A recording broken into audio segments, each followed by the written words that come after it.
আপনারা গতকালের মার্কেট বা বেশ কিছুদিন ধরে মার্কেট দেখলে বুঝতে পারবেন যে আমাদের 2025-এর বাজেটের ডেট যতটাই কাছে আসছে মার্কেটের কিন্তু ভোলাটিলিটি ততই বেড়ে চলেছে। যেমন কখনো মার্কেট গ্যাপ আপ বা কখনো মার্কেট কিন্তু গ্যাপ ডাউন ওপেন হচ্ছে।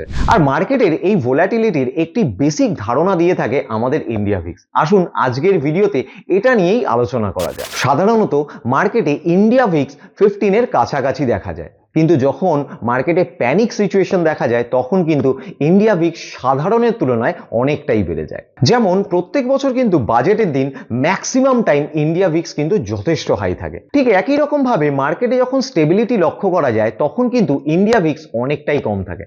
এক কথায় একজন ইনভেস্টর হিসেবে মার্কেটের ওভারঅল সেন্টিমেন্ট বুঝতে আমাদের ইন্ডিয়া ভিক্স কিন্তু অনেকটাই সাহায্য করে। কিন্তু মনে রাখবেন, ইন্ডিয়া ভিক্স এর মাধ্যমে কিন্তু আমরা মার্কেটের কোনো রকম ডিরেকশন জানতে পারি না। তাহলে আপনিও কি এই ভোলাটিলিটিতে কাজ করবেন, না একটু ওয়েট করে পরে ইনভেস্টমেন্ট করবেন? অবশ্যই কমেন্ট করে আমাদের জানাবেন। আর এই ধরনের ইনফরমেটিভ ভিডিও পেতে ইনভেস্টমেন্টের পেজটিকে আজই ফলো করুন।